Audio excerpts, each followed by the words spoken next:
अरे आइए आइए आइए इंस्पेक्टर साहब। कैसे हो अजीत? ठीक हूँ। फिर कोई व्योमकेश के कारनामे की कहानी छपी? अरे वो तो छपती रहती है, लेकिन आप ये बताइए कि आज आप रास्ता कहाँ से भूल गए? व्योमकेश के पास कोई रास्ता भूल कर नहीं आता, जानबूझकर और सोच समझ कर आता है। व्योमकेश है कहाँ? अरे रमनी बाबू, आप कहाँ से रास्ता भूल गए? अरे क्या बात हो गई, हंस क्यों रहे हो? हाँ? भाई हंस इसलिए रहे हैं कि जो कुछ भी मैं कहने आया हूँ उसको सुनकर कोई नहीं हंस पाएगा, इसलिए पहले से ही माहौल को हल्का कर रहे हैं। अच्छा, क्या बात हो गई? बैठिए। एक अजीब सी पहेली है साहब। किसने खून किया है मुझे मालूम है, क्यों खून किया है मुझे मालूम है, लेकिन फिर भी गुनहगार को फांसी के तख्ते पर लटका नहीं सका, क्योंकि कोई सबूत नहीं है। अरे तो पुलिस के लिए सबूत ढूंढ निकालना तो कोई मुश्किल काम नहीं है। वो बात नहीं है, लेकिन जब तक गुनहगार अपने मुंह से अपना गुनाह कबूल न कर ले, मैं कुछ नहीं कर सकता। तो इसमें मैं क्या कर सकता हूँ? आप गुनाह कबूल करवा सकते हैं, क्योंकि आपके दिमाग में कितने ही तौर तरीके खेलते रहते हैं। अगर आप कुछ करें तो। लेकिन मामला क्या है? ये कहानी सुनील और रेबा की है। सुनील धनी माँ बाप का इकलौता लड़का है। एकमात्र पुत्र जवान होकर बिगड़ गया। लड़के को सुधारने के लिए बाप ने उसकी शादी रेबा नाम की एक सुशील लड़की से कर दी, लेकिन कोई खास फायदा नहीं हुआ। रेबा सुंदर तो है ही, पढ़ी लिखी होने के साथ साथ चतुर और बुद्धिमान भी। शादी के बाद अपने पति के रवैये को देखकर वो उससे कटकर रहने लगी और अपने ससुर के कारोबार में उनकी मदद करने लगी। धीरे धीरे करके उसने सारा कारोबार संभाल लिया, गाड़ी चलानी सीख ली, घर से दफ्तर और दफ्तर से घर, खुद गाड़ी चलाकर अपने ससुर को ले जाती थी। कुछ समय बाद ससुर का देहांत हो गया। देहांत के बाद पता चला कि उसके ससुर ने सारी संपत्ति और कारोबार रेबा के नाम वसीयत कर दी थी। संपत्ति मिलने के बाद ही रेबा ने अपने पति से कहा, तुम्हें महीने के 500 रुपए हाथ खर्च के मिलेंगे, और अगर बाजार में कोई उधार करो तो उसकी जिम्मेदार मैं नहीं रहूंगी। मैंने ये खबर अखबार में भी छपवा दी है।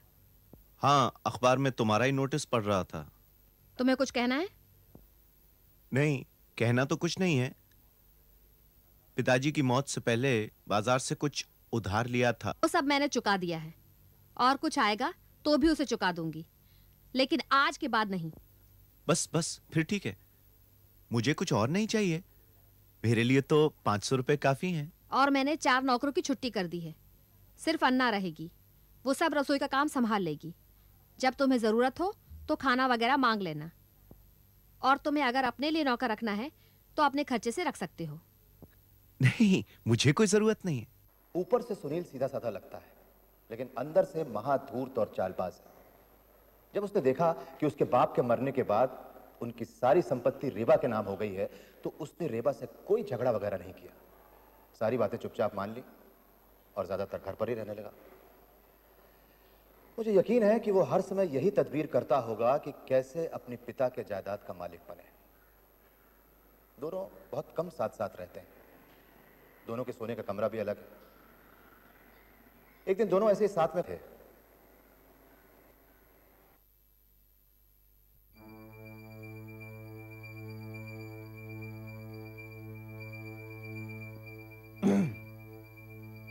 रेबा, मैं कह रहा था कि तुमने हमारे घर के सामने किसी आदमी को चलते फिरते देखा है?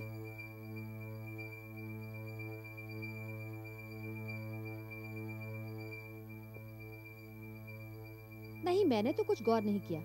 क्यों? तुम तो ज्यादा घर पर नहीं रहती, मैं रहता हूं। कुछ दिनों से देख रहा हूं कि एक आदमी हमारे घर की ओर ताकता हुआ चला जाता है, और फिर वापस आता है, और फिर ताकता हुआ चला जाता है। दिखने में कैसा है वो? गुंडा किस्म का आदमी है, काला है, नौजवान, भरी हुई मूछें हैं, हट्टा कट्टा भद्दा सा।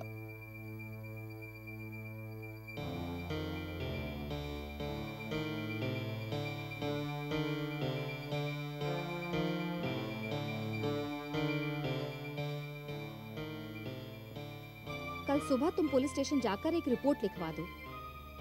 हमारी ये जगह कुछ दूर और सुनसान है। और अगर सचमुच कोई गुंडा किस्म का आदमी है तो पुलिस को आगाह कर देना अच्छा है। घर की मालकिन तुम ही हो, तुम ही पुलिस को इत्तला दो तो ज्यादा अच्छा होगा। और फिर वो इंस्पेक्टर भी तो तुम्हारी जिले का है, तुम्हें पहचानता भी है। लेकिन मैंने उस गुंडे को देखा ही नहीं है। अगर मुझसे कुछ हुलिया वगैरह पूछ लिया तो मैं क्या जवाब दूंगी? हाँ, ये बात तो ठीक है। खैर, हम दोनों ही चलते हैं, यही अच्छा होगा। आपका मकान शहर से कुछ दूर है, लेकिन घबराने की कोई बात नहीं। अच्छा हुआ आपने रिपोर्ट दर्ज करा दी। मैं पहरे का बंदोबस्त करता हूं। रात को पुलिस आपके मकान पर निगरानी रखेगी। बहुत बहुत धन्यवाद इंस्पेक्टर। अरे, ये तो मेरा फर्ज है। आप यहां के जाने माने घराने के आदमी हैं। मैं आपके पिताजी को बहुत अच्छी तरह जानता था। आप बेफिक्र रहिए। बस यही कहने आए थे, चलते हैं। अरे बैठिए, चाय मंगवाई है। नहीं, अभी रहने दीजिए, मुझे जरूरी काम है। 5-6 मिनट की तो बात है। कार्तिक, अरे रहने दीजिए इंस्पेक्टर, फिर कभी। ये कैसे हो सकता है? आप यहां फिर नहीं आने वाले। मैं आपको यहां आने नहीं दूंगा। ओह रेबा, तुम चाहो रुक जाओ, चाय पियो, मुझे सचमुच जरूरी काम है। इंस्पेक्टर साहब, रेबा रुक रही है, मुझे आज इजाजत दीजिए। जाएंगे आप? ठीक है फिर, नमस्ते। बस जल्दी आ जाऊंगा। शाम ढलने के पहले ही आ जाना। हाँ हाँ। गाड़ी चाहिए तो ले जाओ, आज मैं क्लब नहीं जाऊंगी। नहीं नहीं, काम नजदीक ही है, फिर घूमता घामता चला आऊंगा। नमस्ते।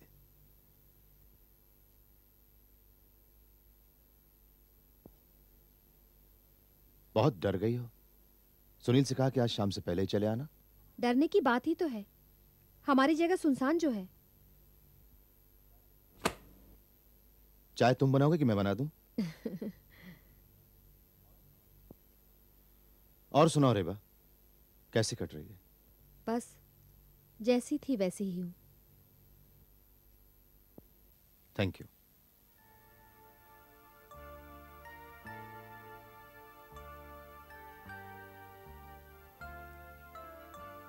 क्यों अपने आप को सजा दे रही हो? जो भाग्य में लिखा है उसे कौन टाल सकता है? तुम? और कितने दिन हैं आप हमारे शहर में? ज्यादा नहीं। क्यों? मेरा यहां रहना तुम्हें पसंद नहीं? मुझे क्यों नहीं पसंद होगा? आप हैं तभी तो हम शिकायत लेकर सीधे आपके पास आए हैं। वो तो कोई दूसरा इंस्पेक्टर होता तो भी तुम आती। शायद नहीं भी आती, उन्हीं को भेजती। मैं चलती हूँ। तुम्हें भी कोई जरूरी काम है? नहीं, ये बात नहीं, फिर भी जाना चाहिए। आप जरा ख्याल रखना। जरूर। और कोई खास बात हो तो इत्तला करना मुझे। ठीक है।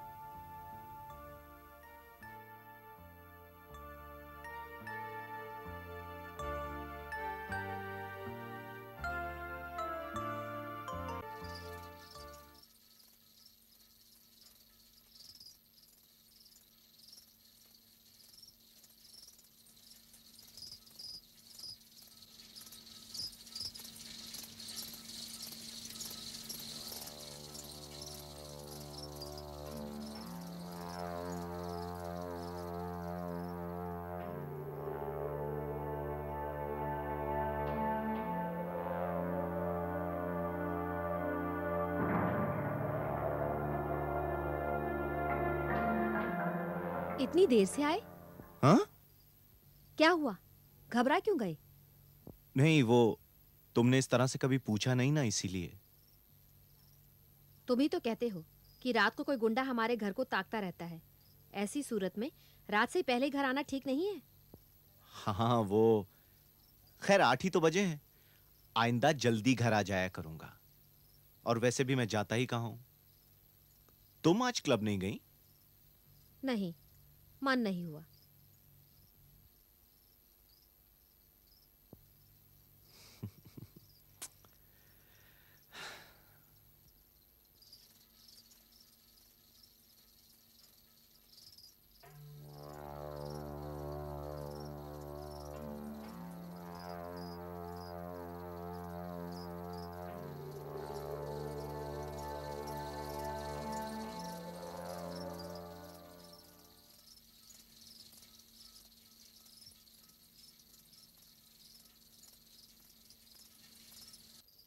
पुलिस के आदमी रात में गश्त को कब निकलते हैं?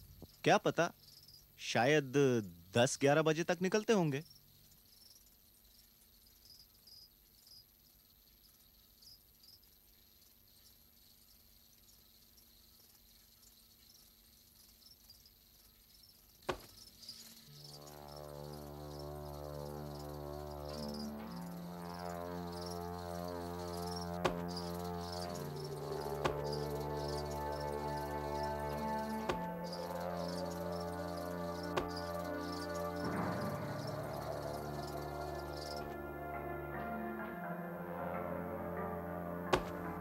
लगता है वही आदमी है जिसे तुमने देखा था।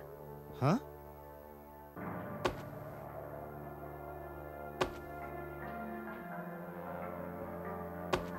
लगता है वही आदमी है।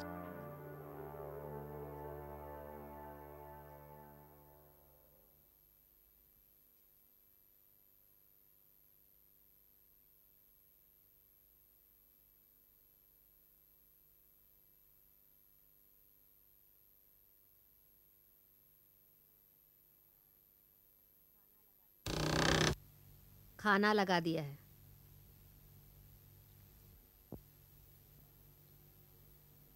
रेबा, डरने की कोई बात नहीं है। पुलिस ने कहा है ना कि हमारी हिफाजत करेगी। पुलिस रात भर घर के सामने पहरा तो नहीं देगी ना? कभी कभी घूम जाएगी। उसी बीच 5 डाकू दरवाजा तोड़कर अंदर आएंगे तो? हाँ, घर में लाठी वाठी कुछ है ना? हाँ है। चलाएगा कौन? तुम? अब अपने आप इस सुनसान जगह पर मकान लेने की जरूरत क्या थी? अब छोड़कर भी तो नहीं जा सकते। लोग क्या कहेंगे? घर में 2 लठैत लगवा दें। लठैत खुद ही चोर बन बैठे तब। ये डाकू उनको घूस देकर भी तो खरीद सकते हैं। वही दरवाजा खोलेंगे। उससे बुढ़िया अन्ना ही ठीक है। हाँ, फिर सारे गहने भी तो तुम्हारे कमरे में ही है ना? तुम्हारे पिताजी के पास एक पिस्तौल थी। मरने से पहले वो थाने में जमा करवा दी थी। क्या वो हमें मिल सकती है? हाँ, मिल तो सकती है। फिर कल ही हम रमनी बाबू के पास जाएंगे। घर में पिस्तौल होना बहुत जरूरी है। हाँ, यही ठीक रहेगा। चलो अब खाना खा लें।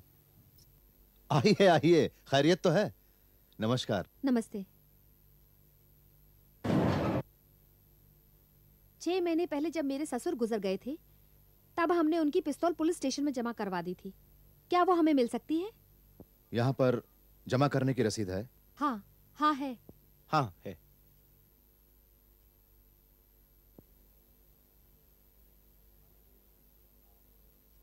हाँ तो ठीक है, आप दरख्वास्त लिखकर दे दीजिए, पिस्तौल आपको वापस मिल जाएगी। लाइसेंस किसके नाम पर लेंगे? आपने पहले कभी पिस्तौल चलाई है? नहीं नहीं, मुझे ये सब नहीं करना है। लाइसेंस इनके नाम दीजिए। सुनील बाबू, आपने पहले कभी पिस्तौल या बंदूक चलाई है? नहीं। हाँ हाँ हाँ हाँ, बहुत दिनों पहले पिताजी की पिस्तौल छुपाकर 4-5 बार गोली चलाई थी। बचपना था। काम तो आपने गैर कानूनी किया है।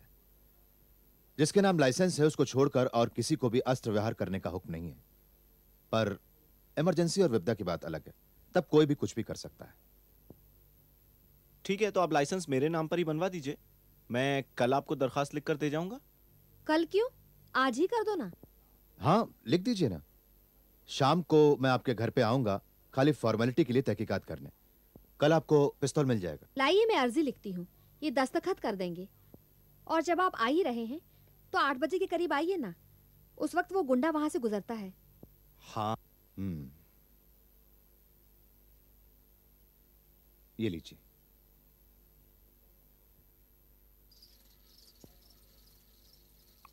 लगता है काफी डर गई हो। डर तो लगेगा ही। पहले इनका डर था, अब ये गुंडा आधम का। किसका डर ज्यादा है, सुनील का या? क्या पता। कभी कभी तो लगता है सब इनके हवाले करके चली जाऊं। वैसे भी हम समाज के सामने पति पत्नी हैं, बाकी कोई संबंध नहीं। लेकिन फिर मेरे ससुर के आखिरी शब्द याद आ जाते हैं। कह गए थे सारी संपत्ति मुझे दे जा रहे हैं ताकि मैं उसकी देखभाल करूं। तुम तो कह रही थी सुनील अब घर पर ही रहता है, ज्यादा कहीं आता जाता नहीं। वही तो अस्वाभाविक है। घर में बैठी बैठी चुपचाप जरूर किसी उधेड़-बुन में लगा रहता है। कैसे सब संपत्ति हासिल करूं? नहीं रेबा, तुम कुछ ज्यादा डर गई हो। Come on, cheer up. अच्छा रमनी, तुम शादी नहीं करोगे? ये क्यों पूछ रही हो? तुम्हें तो सब मालूम है। पुरानी बातें भूल जाओ। जिंदगी ऐसी ही है, हम जो कुछ चाहते हैं वो क्या कभी होता है? क्यों नहीं हो सकता? देखो, मेरा तबादला वहीं हो गया जहां तुम हो। वो तो एक इत्तेफाक था। और भी तो इत्तेफाक हो सकते हैं। काश ऐसा होता। लो 8 बज गए, उस गुंडे के आने का वक्त हो गया। कौन सा गुंडा? वही गुंडा जिसको पकड़ने के लिए तुम्हें यहाँ बुलाया है, जिससे हिफाजत के लिए मैं पिस्तौल ले रही हूँ। सुनील कहाँ रह गया आज? हुकुम सिंह,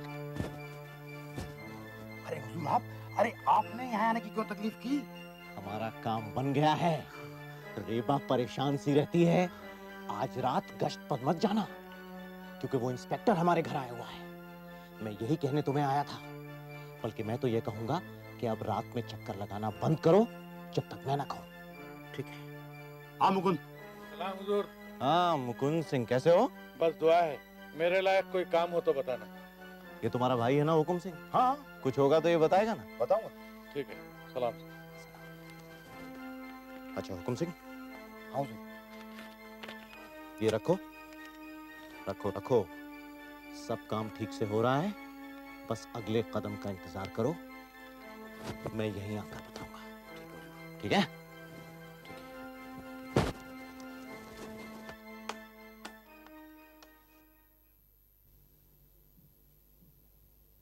पुलिस स्टेशन से पिस्तौल और लाइसेंस तो मिल गया। रमनी बाबू ने सचमुच हमारी मदद की है। रास्ते में दुकान से कारतूस भी खरीद लाया। अरे हाँ, ये कारतूस की रसीद है और ये है लाइसेंस। इस सबको तुम अपने पास रख लो हिफाजत से। इसे मैं क्या करूंगी? तुम ही रखो, जरूरत पड़ने पर तुम्हें ही इस्तेमाल करना पड़ेगा। मैं रखूं? हाँ, लाइसेंस भी तुम्हारे नाम है। मैंने इंस्पेक्टर से यही कहा था।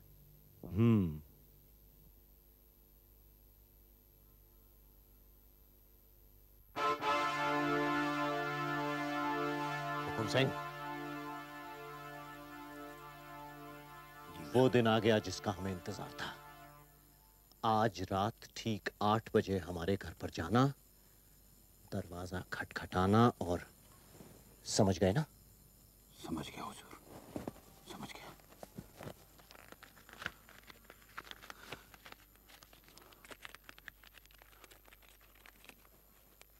बस इतना ही है मेरे पास। रुपए देती कहाँ है मुझे? उसके जेवर जितने भी हों उसके बदन पे सारे के सारे उतार लेना।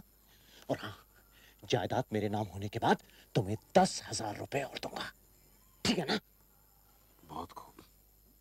और हाँ, जो जो बताया है सब याद है ना? याद है। आप बेफिक्र रहिए, मैं अभी तैयार होकर अभी निकल जाता हूँ। 7:15 बजे हैं, ठीक 45 मिनट बाकी हैं। जी हुजूर।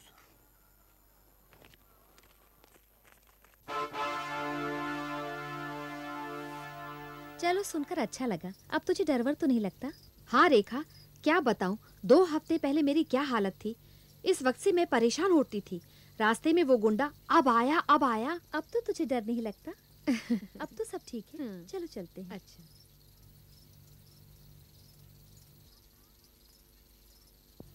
अन्ना, वो कहाँ गए हैं? जब ये आई थी तभी वो चले गए। कहकर गए हैं 8 बजे आएंगे। ठीक है, तू जाकर रसोई बना, मैं जल्दी खाकर सो जाऊंगी। जी।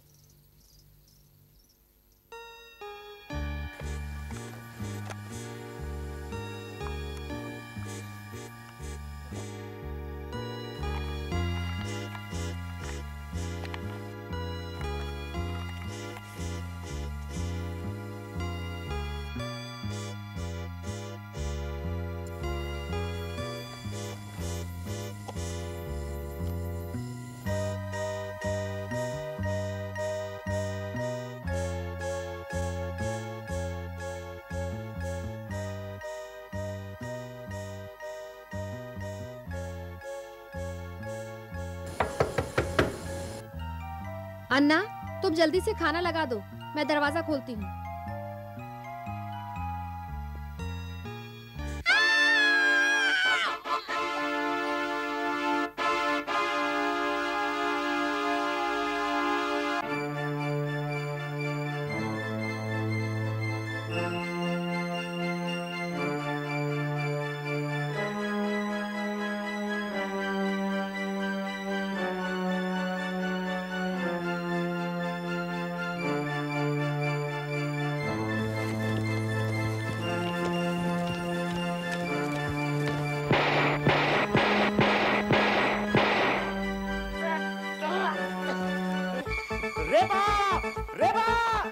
रेबा रेबा हाँ? ए अन्ना अन्ना ये रेबा को क्या हो गया? रेबा का खून हो गया हाँ? ये कुंडे ने रेबा को मार डाला मगर मैंने भी कुंडे को मार डाला हाँ? उसकी लाश घर के बाहर पड़ी है। मैं भी पुलिस को इत्तला करके आता हूँ। इंस्पेक्टर साहब, रेबा भगवान के पास चली गई। इंस्पेक्टर साहब,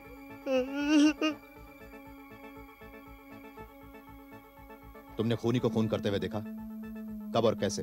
बताओ। मैं रसोई में थी, चीख सुनकर मैं बाहर आई। मैंने देखा एक खूंखार आदमी मालकिन का गला घोट रहा है। मैं बहुत डर गई, मेरे मुंह से आवाज तक नहीं निकली। फिर किसी तरह रसोई के अंदर जाकर मैंने कुंडी लगा दी। मुझे ऐसा लगा वो आदमी मुझे भी मार डालेगा। आप तब कहाँ थे? मैं भी घूमने निकला हुआ था। घर के पास आकर मैंने भी चीख सुनी। भागता हुआ मैं यहाँ आया तो मैंने देखा कि घर का दरवाजा खुला हुआ है और एक आदमी घर से बाहर निकल रहा है। मेरा सर चकरा गया इंस्पेक्टर, और मैंने तमाम गोलियां उसके सीने में उतार दी और घर के अंदर आकर देखा तो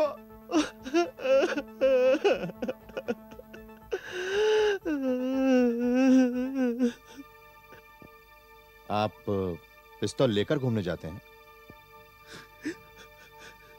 बोलिए।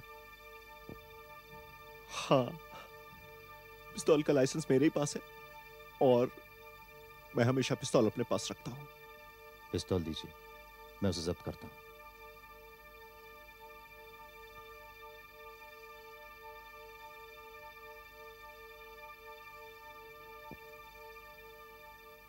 तो यह है रेबा और उसके पति सुनील की कहानी। मैंने आपको तरतीबवार सब सुना दिया, जैसा कि सब हुआ होगा। सुनील बेवकूफ तो है, लेकिन साथ साथ में अक्लमंद भी है। हकीकत तो यह है कि हुकुम सिंह उसके घर में घुसा, उसने उसकी पत्नी की हत्या की और उसके सारे जेवर लूटे। इसलिए हुकुम सिंह का खून करने का हक सुनील का बनता है। उसने एक ईंट से दो चिड़ियां मारी, अपने पिता की सारी जायदाद हथिया ली और अपने कुकर्म के एकमात्र गवाह हुकुम सिंह को अपने रास्ते से हटा दिया। रेबा की कोई वसीयत थी नहीं, इसलिए उसके गुजर जाने के बाद कानूनन वही मालिक बन बैठा। कोई रास्ता निकाले व्योमकेश बाबू। जब भी सुनील को देखता हूं तो यही लगता है कि इतना बड़ा धूर्त और बदमाश कानून को अंगूठा दिखाकर धड़ल्ले से मजे उड़ा रहा है। यह बात हजम नहीं होती।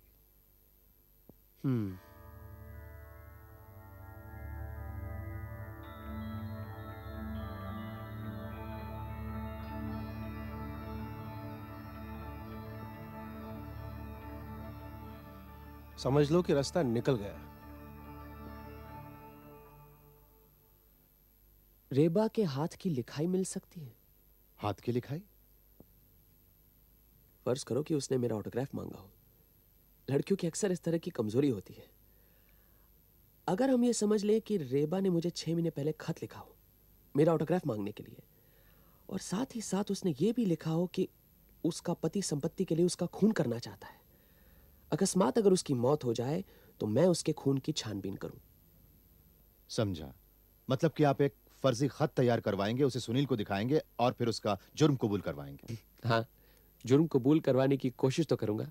अगर डर के मारे वो जुर्म कबूल करेगा तो ही तो पकड़ा जाएगा। ठीक है, मैं कैसे भी करके रेबा के हाथ की लिखाई हासिल करता हूं। और कुछ? रेबा का कोई निजी लेटर पैड था? वो भी ले आऊंगा। और एक टेप रिकॉर्डर। जब सुनील बाबू अपना बयान दे तो रिकॉर्ड करना जरूरी है, सबूत के तौर पर। ठीक है, मैं सब ले आऊंगा। मैं आज ही से लग जाता हूं। ठीक।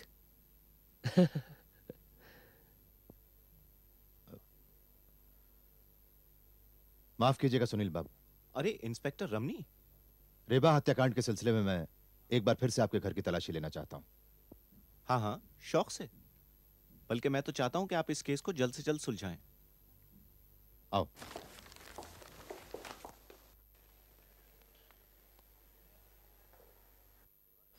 हाथ की लिखाई? जी, रेवा के हाथ का लिखा हुआ पत्र है। और टेप रिकॉर्डर? वो भी मिल गया है। चलिए बस उसे भी ले आइए, शुभ काम में देरी नहीं करनी चाहिए। मैं आपको एक और चिट्ठी लिख कर देता हूँ, उसे आप किसी के हाथों सुनील बाबू के यहाँ भिजवा दीजिएगा। ठीक है। अजी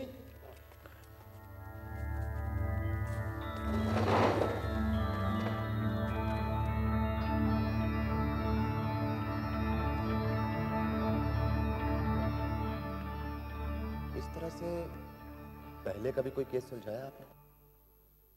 देखिए, हर समस्या अपनी तरह की एक नई समस्या होती है, इसलिए उसका समाधान भी अलग होता है।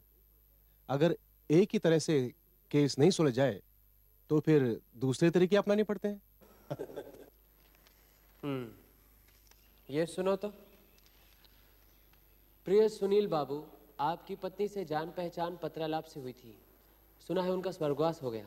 सुनकर बहुत दुख हुआ। मैं कुछ दिनों से इस शहर में एक डाक बंगले में रह रहा हूँ।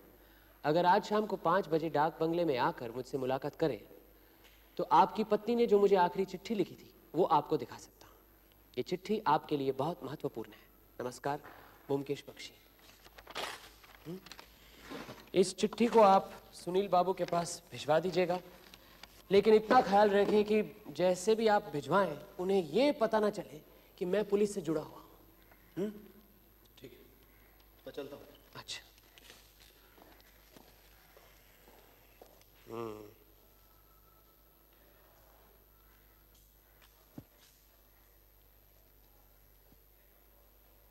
क्या लिखा है? ये चिट्ठी, इसको कहीं बीच में से फाड़ा गया है, लेकिन आज ही न सिर है न पांव, ये सोच रहा हूं। जो ये टुकड़ा मिला है उसमें लिखा क्या है?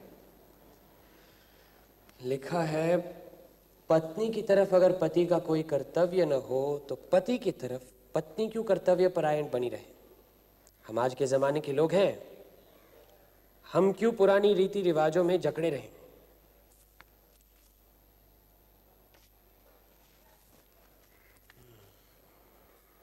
ये चिट्ठी रेवा ने शायद अपनी किसी सहेली को लिखी हो और वहीं से रमणी बाबू ने चिट्ठी ली हो सकता है कि वो सहेली अपना परिचय नहीं देना चाहती।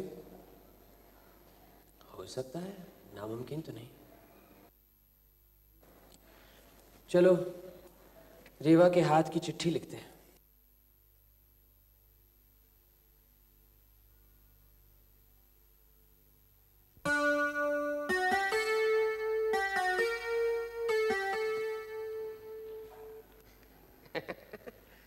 अजीत, लो इसे पढ़ो।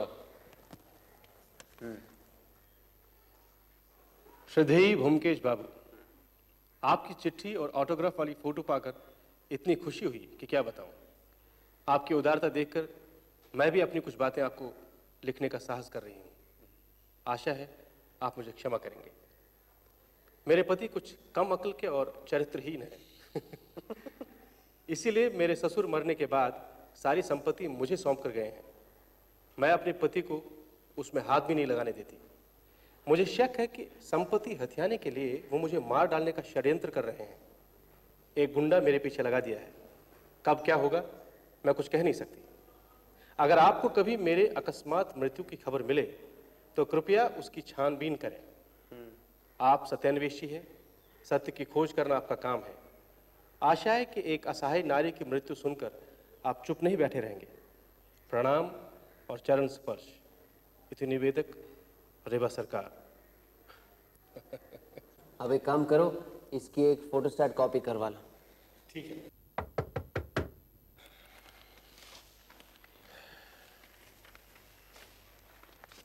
अरे आइए आइए इंस्पेक्टर, आइए।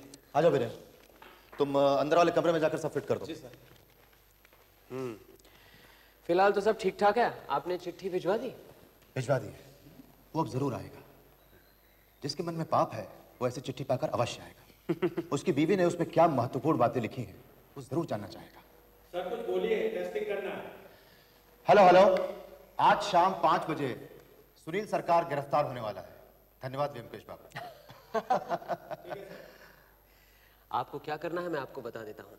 आप और बीरेन उस बेडरूम में छुपे हुए होंगे ताकि सुनील बाबू को यह पता न चले कि पुलिस भी इसमें शामिल है। अजीत बाबू और मैं यहीं बैठक में होंगे। जब सुनील बाबू आएंगे, जब वो अपना बयान दे रहे होंगे, तो आप उचित वक्त पर चले आइएगा। मुझे कहने की जरूरत नहीं कि हथियार और पिस्तौल आपके पास ही रहेंगे। ठीक है, मैं टाइम पर आ जाऊँ। ठीक है, नमस्कार।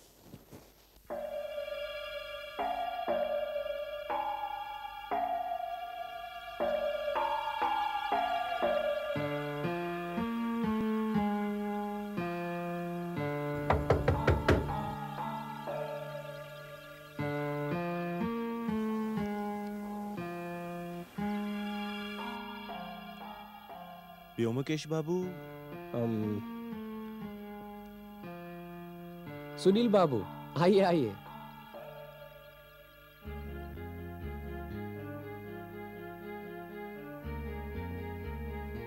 कहिए सुनील बाबू। चिट्ठी।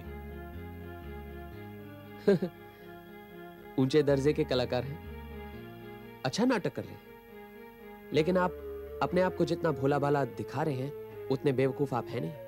बैठिए। क्या क्या कह रहे हैं आप? कुछ नहीं। जब आपने बेवकूफी का नाटक करने की ठानी ली है तो उस पर बहस करने की क्या जरूरत है। सीधे मुद्दे की बात पर आता हूं। सुनील बाबू, मुझे सब पता लग चुका है। आपने अपनी पिता की संपत्ति को हासिल करने के लिए 2 खून किए हैं। पहले आपने हुकुम सिंह द्वारा अपनी पत्नी का खून करवाया, फिर आपने अपनी पिस्तौल से हुकुम सिंह को भी उड़ा दिया। वो तो आपके षड्यंत्र का साथी था, इसीलिए उसे रास्ते से हटाना बहुत जरूरी था। आज अगर जिंदा होता तो जरूर आपका शोषण करता। एक तीर से 2 शिकार किया आपने। क्यों, मैं ठीक कह रहा हूं ना? ये क्या कह रहे हैं आप? रेबा को एक गुंडे ने, जिसका नाम हुकुम सिंह है, गला घोट कर मारा है। अन्ना को मालूम है, उसने अपनी आंखों से देखा है। सुना आपने? रेबा को हुकुम सिंह ने मारा है। हुकुम सिंह भाड़े का आदमी था, उसे तो आपने पैसे देकर काम करवाया है। जी नहीं, ये सब झूठ है। वो खून मैंने नहीं करवाया। रेबा मेरी पत्नी थी, मैं उससे प्यार किया करता था। रेबा से आप कितना प्यार करते थे, इसका सबूत मेरी जेब में है। रेबा की चिट्ठी, वही तो देखने आया हूं। जरा दिखाइए क्या लिखा है उसने आपको। इसे फाड़ने की कोशिश मत कीजिएगा। ये फोटोस्टैट कॉपी है, असली चिट्ठी मेरे पास सुरक्षित है।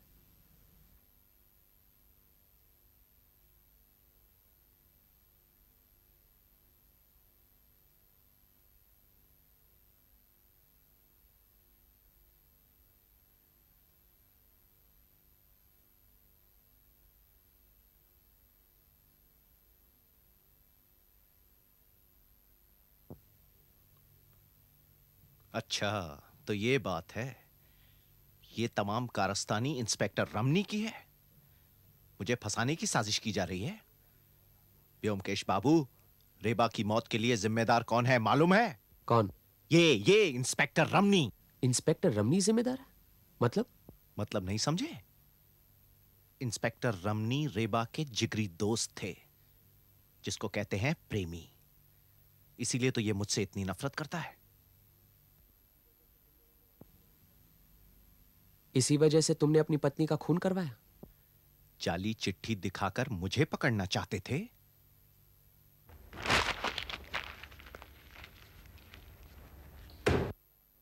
मगर सुनील सरकार को पकड़ना इतना आसान नहीं है।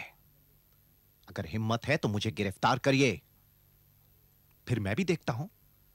कानून मुझे भी आता है। सुनिए,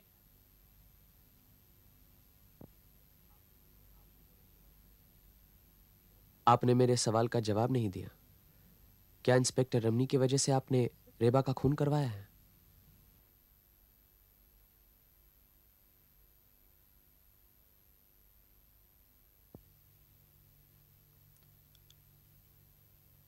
हां, इसी वजह से।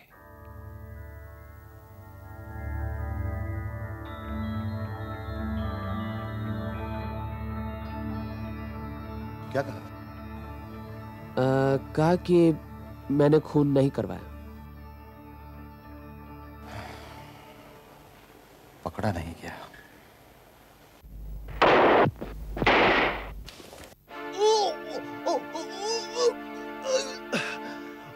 मुकुंद सिंह।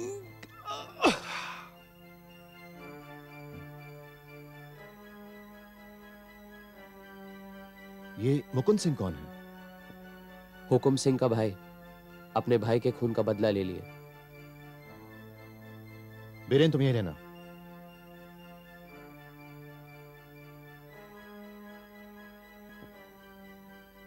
सुनील ने कानून को धोखा जरूर दिया, लेकिन होनी को टाल नहीं सका। कभी कभी गुंडे भी नैतिक समस्या को सुलझा देते हैं। एक समस्या का तो समाधान हो गया, लेकिन साथ ही साथ एक समस्या और पैदा हो गई है। मुकुंद को पकड़ना है। मेरा काम अभी खत्म नहीं हुआ व्योमकेश बाबू। सुनील का आरोप तो सच है ना? क्यों? जी हाँ, मैं और रेबा एक ही शहर में रहते थे, एक ही मोहल्ले में। हम एक दूसरे से प्यार भी करते थे। वो एक अमीर घराने की लड़की थी। उसके बाद उसकी शादी इस राक्षस से हो गई। इत्तेफाक से मेरा तबादला इसी शहर में हो गया। मेरी रेबा से 2-1 मुलाकातें भी हुई, लेकिन सुनील को इस बात का पता चल जाएगा, ये हमने सोचा भी नहीं था। न मैंने न रेबा ने। फिर रेबा के गुजर जाने के बाद मेरे दिल में बदले की आग भड़क उठी। मैंने आपकी मदद भी ली, लेकिन वो जो चिट्ठी का टुकड़ा दिया था आपने, वो चिट्ठी रेबा ने आपको लिखी थी? जी हाँ, हमारी मुलाकातें ज्यादा नहीं हुआ करती थी। वो अक्सर चिट्ठियां लिखकर मुझे अपना मन हल्का कर लिया करती थी। खैर, अब वो टेप रिकॉर्डर में दर्ज किए बयान का क्या करें? क्या किया जाए, मिटा दीजिए।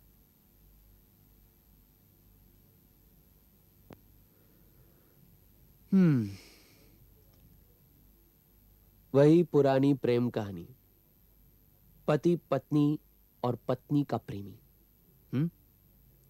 इस त्रिकोण में इंस्पेक्टर रमणी है अदृश्य त्रिकोण। क्या?